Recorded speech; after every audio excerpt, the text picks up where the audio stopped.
Good morning, good afternoon, good evening. It depends upon when you're listening. Welcome to The Solution. Nothing changes if we change nothing. We are the New York City Prevention Resource Center. We're housed at Children's Aid, and this is our podcast. Hello to my compadre, Chevar. Good day. Like Ronnie said, whatever time of the day, this hello. I'm excited. We've been doing a series of podcasts recently. So it's exciting to get back into this part of the work that we do. The sun is out, summer's here.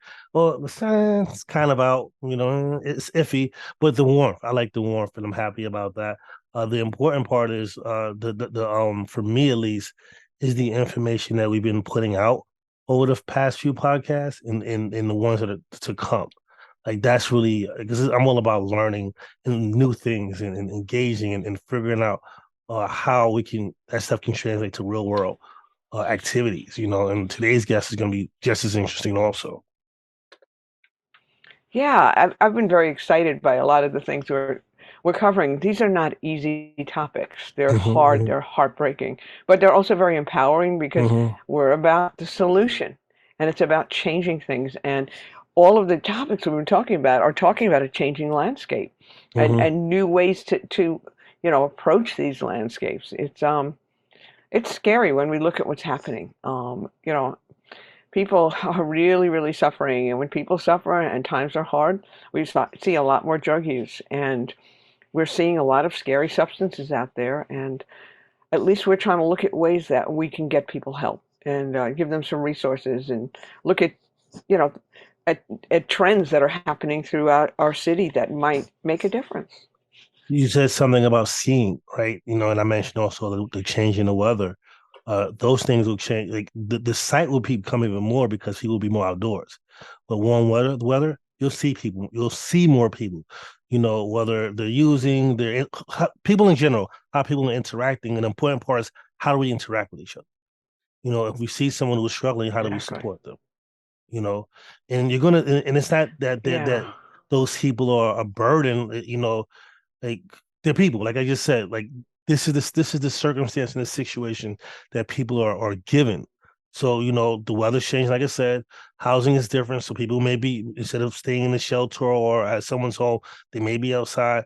Because part of it is, and I'm not a user, or I have people in my family who are people are embarrassed by some people, and I don't mean to seek for those, may be embarrassed about being in someone's home, being that burden, being that Mhm. struggling with their addiction or struggling what's going on within themselves. So they might go out, and Yeah. it's not to impose on your lifestyle that they're out there using. It's like this is where I have something I need to get through, and this is where I feel the most safe or comfortable. I don't want to say safe, but I feel this is where they may feel the most comfortable or more.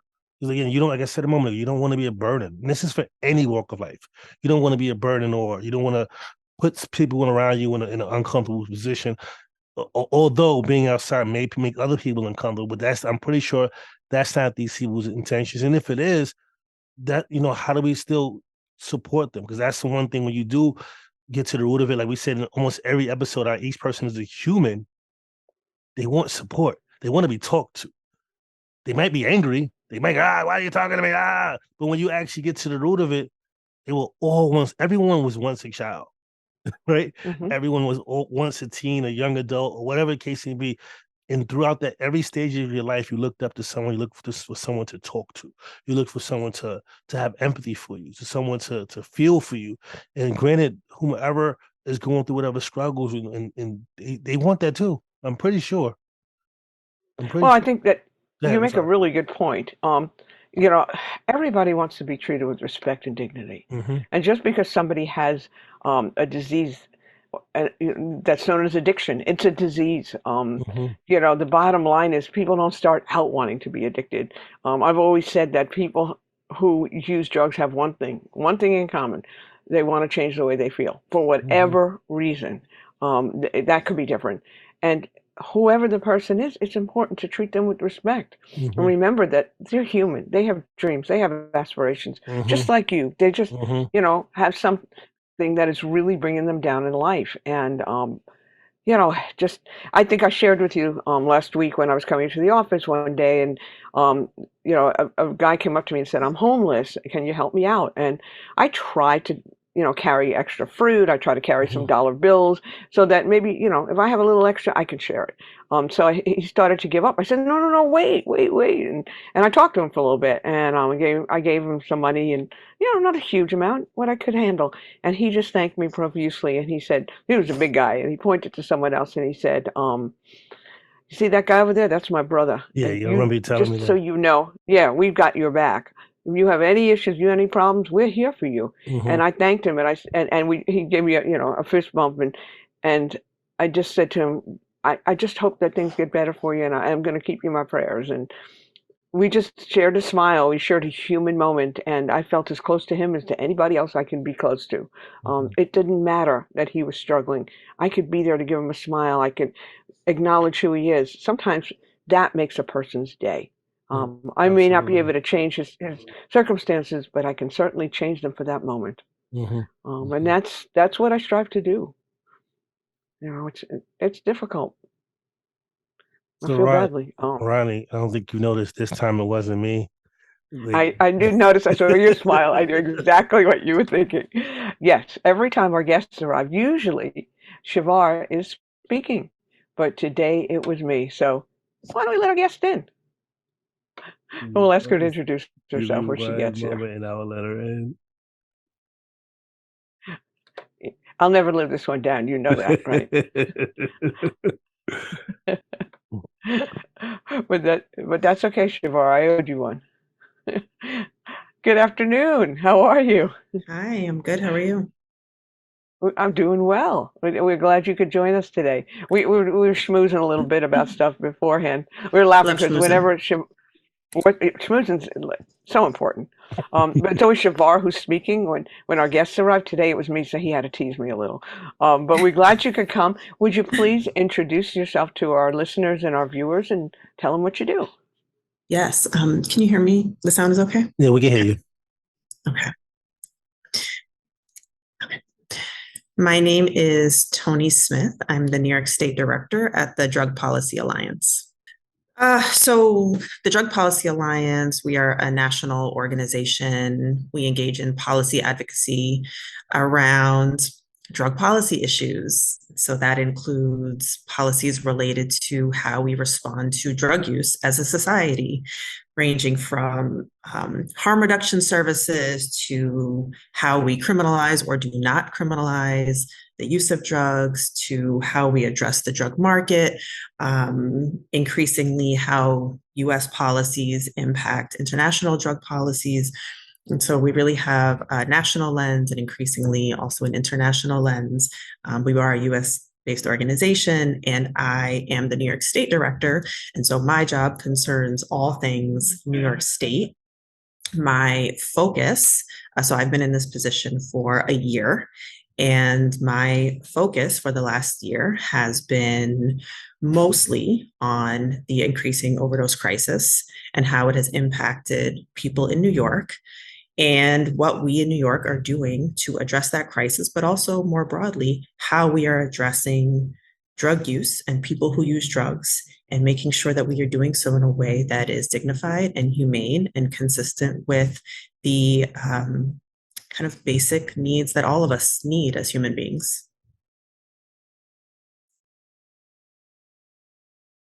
Ronnie, you were going to say something? Yes, I was waiting for Go. the bird in back of me to stop knocking on my window, though. It sounds New York. The pitfalls of recording from home. It's when we were just talking about the importance of dignity and respect when dealing with people, no matter what's going on with them.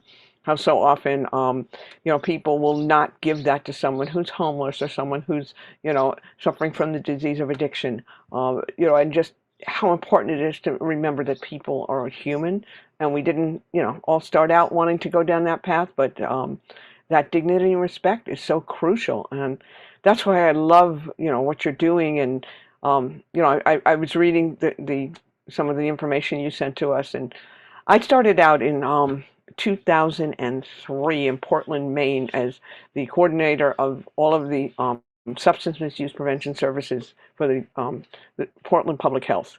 And I had one of the first overdose prevention projects in the country at that time. And that was my introduction to harm reduction. I had come from a primary prevention background. And I remember my interview for the job, they told me what harm reduction was about. And I realized I'd been doing it for years because I worked in the New York City schools. And we also, and I have to use the right word, they said we made condoms available. We weren't able to say we gave them out or we distributed them. We made them available. And I remember the struggle with some of the staff in the school I was in just because we had condoms available. And it made sense to me. And I realized how long I'd been doing that and how important it was and how effective. So we've really come full circle because now prevention is starting to embrace. And I know it's a form of prevention, but primary prevention coalitions are starting to say harm reduction is important as one of our strategies, and we need to include it. It's not just about the youth who haven't used yet, or the parents or the families who have not gone down that path. So I'm very excited to have you here today, and I really give you a lot of kudos for the work that you're doing on this. Yeah, right. Spot on. Thank you so much. And thank you for your supportive words for my work. So Toni, talk about that work. Talk about how that work. I know you said you oversee New York. Like, what were the pitfalls? What were the struggles? And what are the successes? Yeah. So because the Drug Policy Alliance is a policy advocacy organization, we're not a base building organization. We're not a membership organization. So our work is done in concert with service providers, grassroots organizations and groups, community members, people on the front lines directly impacted by issues. And that's really critical to make sure that policy solutions are being informed by people who are most directly impacted by issues and most greatly impacted by issues. And drug policy impacts and implicates every single facet of our lives. I came into this role after being at the New York Civil Liberties Union for almost 12 years. And a lot of the work that I did there was around education policy, even though as the New York Civil Liberties Union, that organization works on the full range of issues. And so as a staff member who was organizing, I also worked on many issues during my time there, but I was really rooted in the education justice space. I come from a family of educators. And so even when dealing with the rights and opportunities of young people, drug policy issues came up with regard to how young people are treated at school, how suspected drug use leads to criminalization of young people and the exclusion of young people from their education and their right to an education. And so I was really excited for the opportunity to work on drug policy more squarely because I got my real start as an activist in protesting the Rockefeller drug laws. And so it was really exciting to be able to come full circle and work on it through this lens as well. And so in the last year, sorry, 1 second. I need to relocate. Can you come with me on a journey to another room? We can walk with you if you can. Okay. If you can get up Yes, and walk, we can walk with you. This will be a first for us. This will be a first. Let's take. Are you giving us a tour for those who are listening? You can't see the tour. You can't see. I will give you a tour. I'm at On Point right now. Oh, you're at On Point. Nice. I am. Can you tell the listeners what On Point is while you're talking and walking? Absolutely. And this is really important that people know what On Point is and their purpose. So On Point NYC is a harm reduction service organization. They have 2 locations in Manhattan. One is in East Harlem and the other is in Washington Heights. And they're also the organization who operates the nation's first and only recognized overdose prevention centers in the United States. And so a lot of my work in the last year has been really grounded in what's happening in this organization at the Overdose Prevention Center, but also how the Overdose Prevention Center works in concert with all of the other services that they provide to people who use drugs and the broader community in East Harlem and Washington Heights, and also mobile in the Bronx. And so this has sort of been the kind of brand central for people wanting to see an overdose prevention center, to learn about them, where elected officials come, people from across other cities and states and even other countries. So I've spent a lot of time here in the last year because it's a really great way to hear the conversations, the questions, the aha moments, meet people, other stakeholders doing this work or who want to do this work, sometimes opponents as well. So it's been really great to build a really strong partnership with the staff here. So where are we going now? Is we're walking with you. I'm not sure where I'm going. Let me find out. Okay. Oh, that's about it. I'm gonna tell you. This is a first. Although your screen is blurred, I'm pretty sure we are getting a view of what's happening. While Toni figures that out, Ronni, yeah, we can continue the conversation. I think this is important. I was in right now I'm at the training for New England Institute, and we talked about one point the other day, and we talked about the overdose prevention centers that we have in New York City, or rather in Manhattan in particular, and the presenter brought up a good point about what does that mean, these sites and how are you involved and what does harm reduction look like and so forth. And I forgot the term that he used, because people are fearful of these places opening up in their neighborhoods, right? So then he asks, have you ever been to a place that's similar to one of these sites, and he connected it to like bars, because bars is a place. A bar isn't open 24 hours, right? But a bar is a place where you're able to use or drink safely. Like, that's the idea. You're in a space where it's contained and it's safe. Or like a cigar place. So what he was saying is not looking at these safe injection sites or these centers as an eyesore or as a place where people are or bringing down your property value or changing your neighborhood. He was saying, looking at it the same way as how you look at bars, how you look at cigar shops or smoke shops, whatever they call it. I don't know what the terminology is. Any of those places where people come together to use a sort of a substance that you normally wouldn't be able to use outdoors or amongst other people or amongst around youth and so forth. So that connection for me was very powerful. And I was like, wait a minute, you're right. Most of us have been to a bar, right? If not, some of us haven't. Some of us have seen these cigar places around, or that you walk by, you probably never went into, but you smell the cigar. We now have because of New York City's policy of legalizing cannabis, we now have quite a few places that for lack of a better term, you can smoke there, you can get your edibles, you can do whatever else inside, but you have to stay. It's contained, similar to how these places are, where you go in, you use your needles or whatever the case may be, but it stays there. It doesn't leave the facility. So like that connection that he made, I thought was extremely powerful, to have people know that this is no different than the other places you have in your neighborhood. This is no different than the things that you participate in. These are no difference that your friends, you might not probably, but your friends, your family members, some may go to a bar, may go to a cigar place, or whatever the case may be. They're still participating. Like, it's just the taboo of or the stigma behind the addiction, the substance misuse that people are following, opposed to drinking and driving is an issue, right? Like, smoking gives you lung cancer. There's still things that are behind these different things that you're using that we normalized. I'm not saying we're normalizing drug use. That's not what I'm saying. What I'm saying is there's a connection there. I just wanted to put that out. Chevar, you just made a really important point, which is that drug use is normal in our culture, and it is normalized. Mm-hmm. It is in pop culture. It is in celebrity culture, right? Like, we are not surprised by drug use in our culture.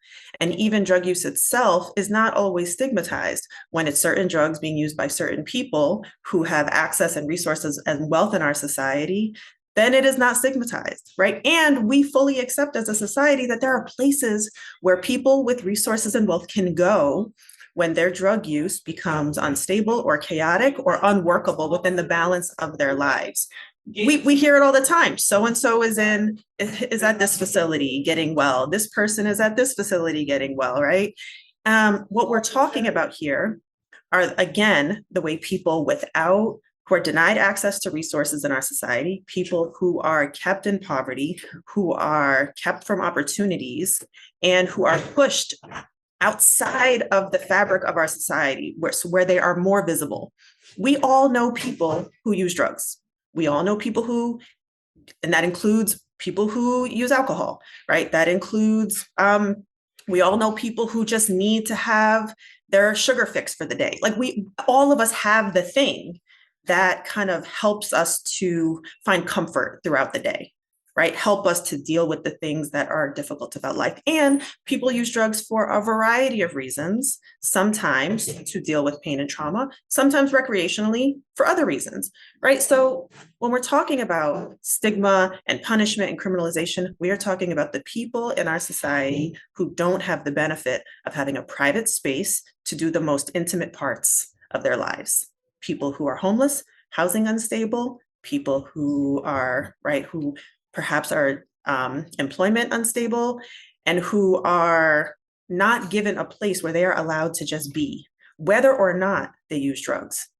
And we are constantly fighting against the criminalization of poverty, the criminalization of homelessness. We see it in New York, we see it in San Francisco, right? And we see the nasty vitriol that is, right, that regarding that people have, that people voice in response. We see the mocking on social media. We see the judgment and all of that. When we're really talking about lack of housing, right? Lack of support, lack of opportunities, racism, classism, and all of those things. So, when we're talking about overdose prevention centers, we're talking about recognizing that in our society, for drugs that are criminalized, there is no space where people are allowed to exist as their full selves if they are struggling with substance use and don't have a place to they don't have private space, right? That's what we're talking about. People who are most visible and made most vulnerable, and who are then kind of most vulnerable to violence and harassment and discrimination and criminalization. And not providing a space for people to use safely with clean supplies in ways that are going to reduce the risk of harm to themselves. That doesn't reduce use. It reduces safe use. And providers who provide services for people who use drugs, harm reduction providers, know this to be true every day, that people are going to use. And as people who provide services and care for people and want people to stay healthy and alive, not having a space only increases the risk that people will overdose and die and not be able to receive emergency care in time. It increases the strain on frontline workers who are being asked to respond to overdoses in the community setting as a crisis every single time. Inside the overdose prevention center, it's completely different. You're in a space where the staff is trained, ready to respond to an overdose the second it happens, before it reaches a crisis level, with all of the equipment they need to respond as gently as possible, which provides a better experience for the person experiencing the overdose, a better experience for the staff person who's not operating in a crisis moment, which also creates more crisis and trauma for the staff person. Right? It's like the difference between only having an emergency room versus having a primary care doctor. And so that's what we're talking about here. We're just talking about acknowledging what we're up against and providing the space to reduce the harms associated with all of it. So, Toni, Ron, you go, because I've been doing a lot of talking. You go for it. Yeah, this hits such a chord with me, because whenever I've spoken to people about safe injection sites and overdose prevention centers, the whole thing is that what about the same argument that they've given for years on other things? Yeah, but you're just encouraging them to use. I'm like, no, I'm encouraging them to live. And that's where people have that disconnect. And not everybody's going to get into recovery. Not everybody's going to go to treatment. One thing as a society we have a lot of trouble with is accepting people for where they're at and who they are. Not everybody wants to stop. Not everybody is going to stop, but why does that diminish their value as people? Why can't we put every effort into keeping them as healthy as possible if this is the path they're on? Look, as somebody in long-term recovery, of course, I love to see people get into recovery, but it's not for everybody, and there's not just one way to do it either. And as you were saying that, I was just thinking of all of the arguments I've had with people, philosophical arguments about this. It's really about acceptance. And I'd be honest, I don't want to diminish anything about the fellowship I was in, but there's a lot of prejudice and there's a lot of, rigid thinking. If people are going to be accepted into all forms of recovery or treatment or not, we still need to accept them for where they're at. So that really struck a chord with me when you said that, because I'm sure there's a lot of dissension in neighborhoods, the whole NIMBY thing. People just don't want to see people being safe in their Right. neighborhood because they're so afraid. But if people are going into centers and they're having a safe place, that's going to decrease crime. It's not going to increase crime. And I don't even know the data on that, but it just makes common sense. Yeah, so On Point's overdose prevention centers have been open a year and a half, and so they are working on a report on the first year. There's a whole process that has to go through to be peer reviewed, so it will take a little time for that report to come out. But just looking at the impact on the community and the services that they provide, you're providing a space where you're diverting public drug use into an indoor space that is safer and more suitable for consumption. You are diverting litter related to drug use off of public spaces, off of streets, out of playgrounds, into the building. And so all of that, you're kind of moving it out of where people say they don't want it into a space where people can actually receive care. And that is what people have been asking for. I mean, and I was at On Point one day where one of these conversations were happening, and Sam Rivera, the executive director, said, "We responded to your request. You said you didn't want public drug use, you didn't want syringe litter, you didn't want overdoses in your businesses and in the streets and in alleys. So we're providing that service. We're doing all of the things you said that you wanted to happen."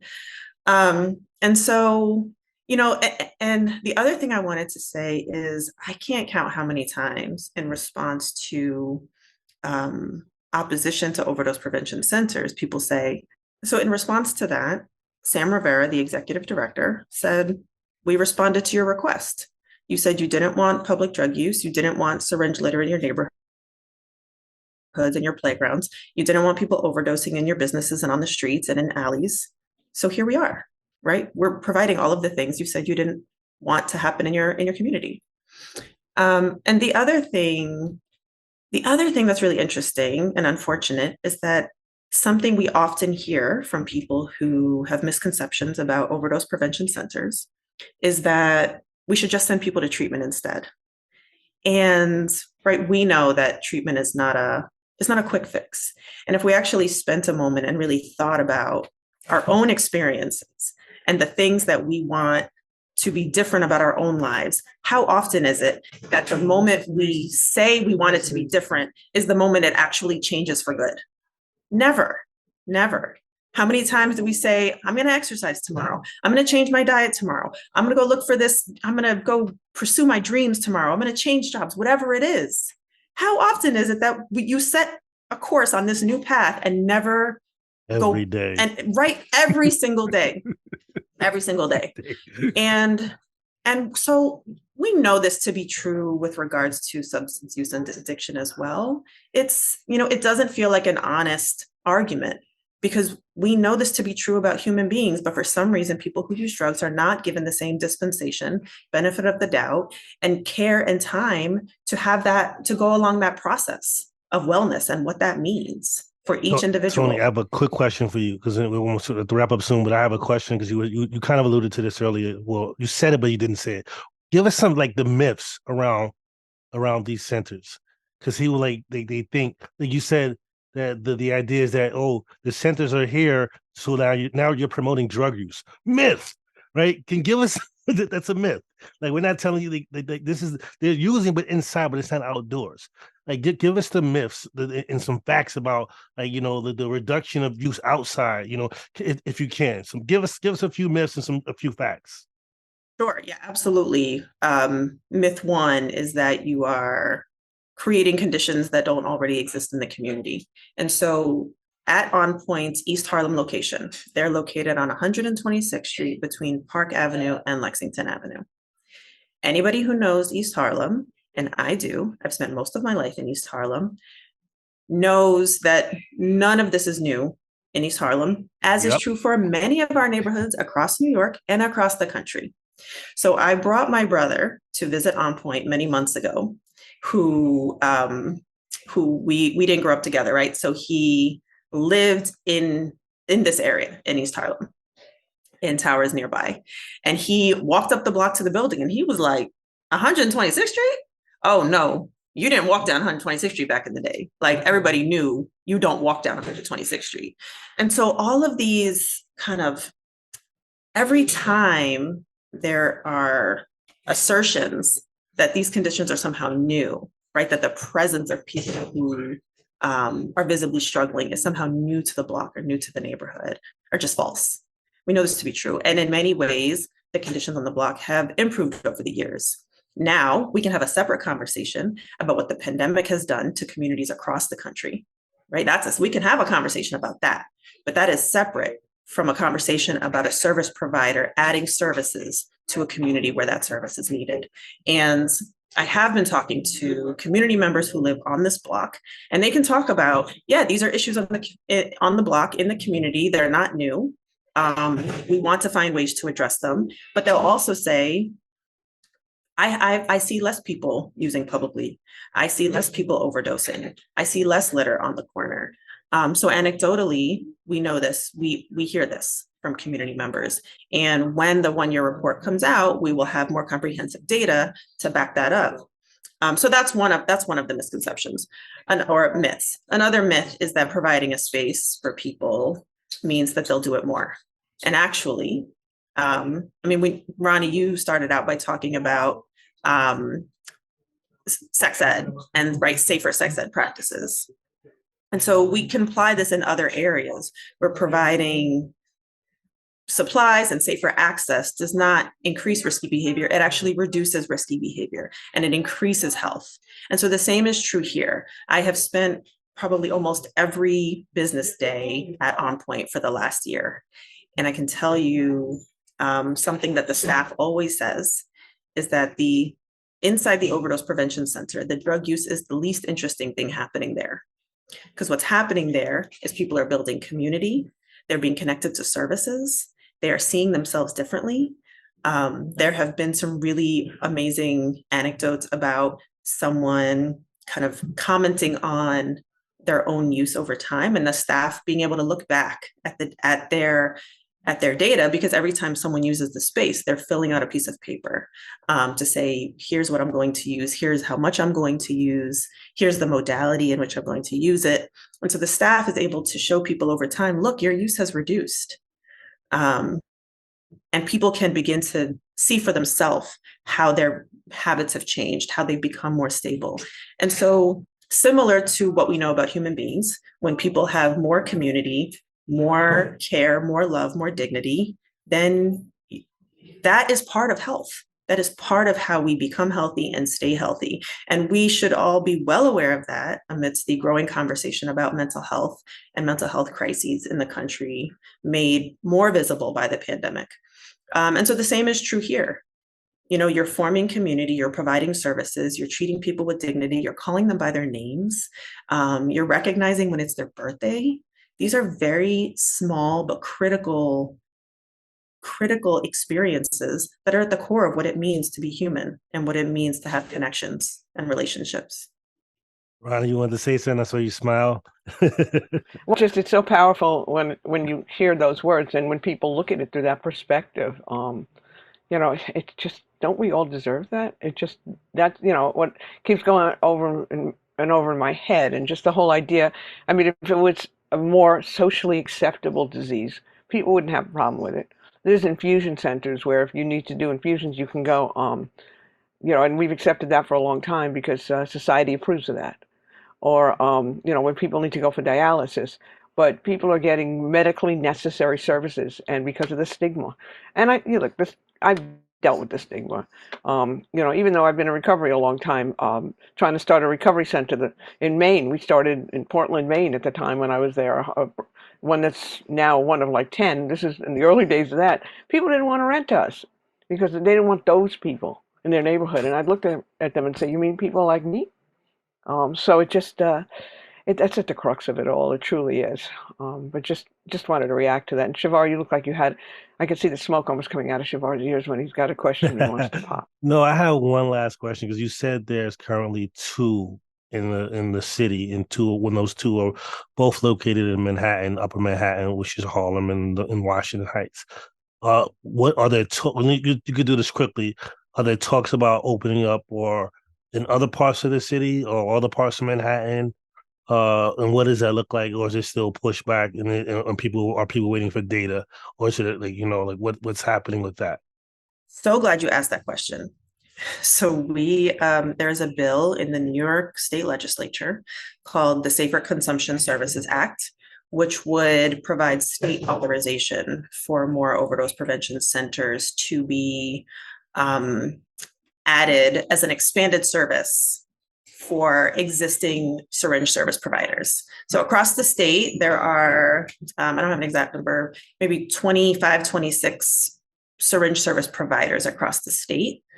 And these are providers who already provide services, harm reduction services for people who use drugs. And it just makes sense to expand their services to add an overdose prevention center. The two in Manhattan are operating through basically a handshake agreement with New York City. This is still an issue that is being kind of debated at the federal level.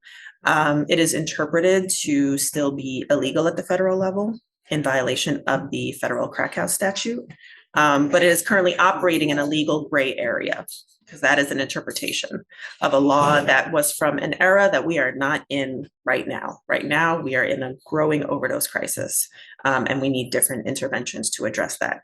So, it's not best practice or sustainable to just continue opening more overdose prevention centers without the state ever playing a role in it, right? Providing funding, helping to provide guidance and resources, and right, you want it to be integrated in the state's health interventions and health plan. And so that's what we're working on right now. Currently, the two in Manhattan, they provide a range of services that are funded through government funding, but the actual overdose prevention centers cannot use any city, state, or federal dollars to operate. So they have to rely on private dollars. And that also is not sustainable when you talk about wanting to open more. So New York City has stated that their intention is to open 3 more overdose prevention centers in the next 2 years.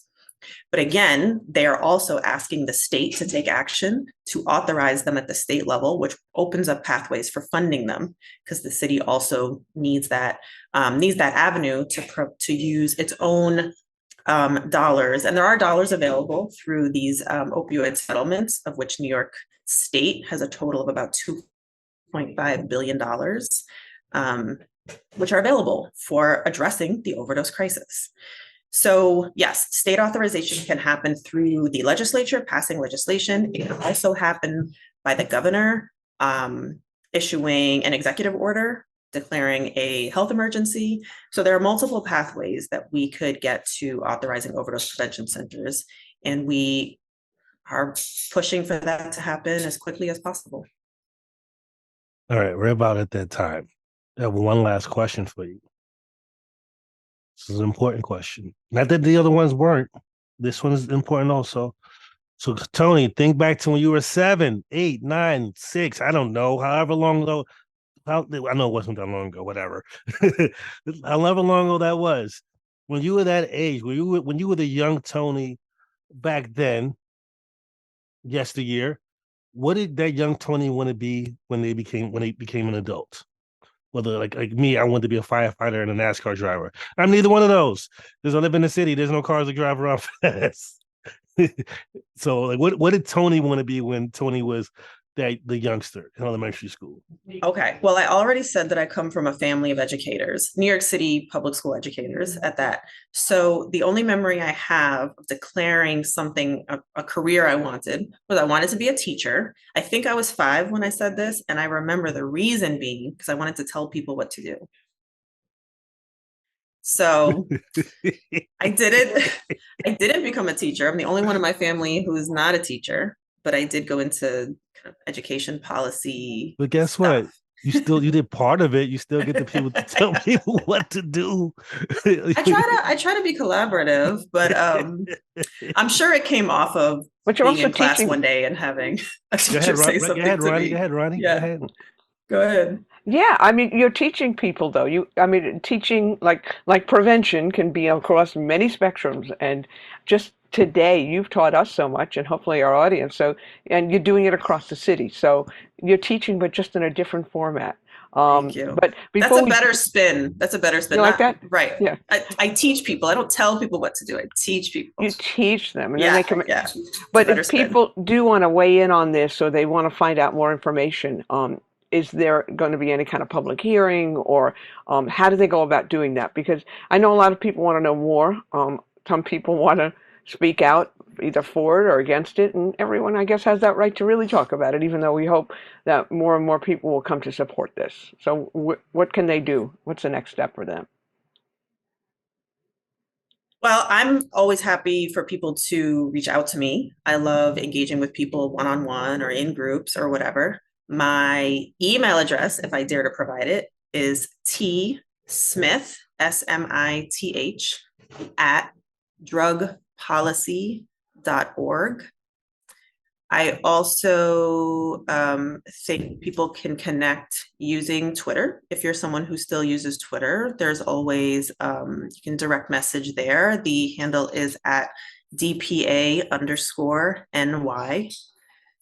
And we can find ways. We'll put all this stuff in the description, as well as at the end of this video. So I'll make sure to have, and I'll probably reach out to you for any more details if there's like a link to anything that people can read and get their own information. And That'd be like great. I said. So, but thank you, Toni. Yeah, thank you for having me. This is great, and we Thank you so appreciate much. it. And we're going to stick around and close out the show, but I Okay. look forward to talking more, and maybe even having you come down and doing some, special trainings for us so people can hear about this. Would love that. All right. Well, Thanks have you a both really for the great work day. you do. You too. You too. Thank you. We're all in this together. Yes, we are. Okay. Thanks All again. right. Take Bye. care. That was Wow. interesting. That was cool. That was interesting. I do want to go visit one of the sites. Actually, I'm Me going to do too. that. I'm going to do that. So let's make a pact that we will end the team. We'll reach out. I'll reach out Yeah. to Toni and we'll figure out a day that we're all in the office together and we go do that visit. We need to do that. I really think so. It's, and there were so many things I still wanted to ask her, but maybe Yes. we'll have to have her come back because I want to know like what they're seeing as far as xylazine or tranq. Yes. And me too. and how they're addressing that.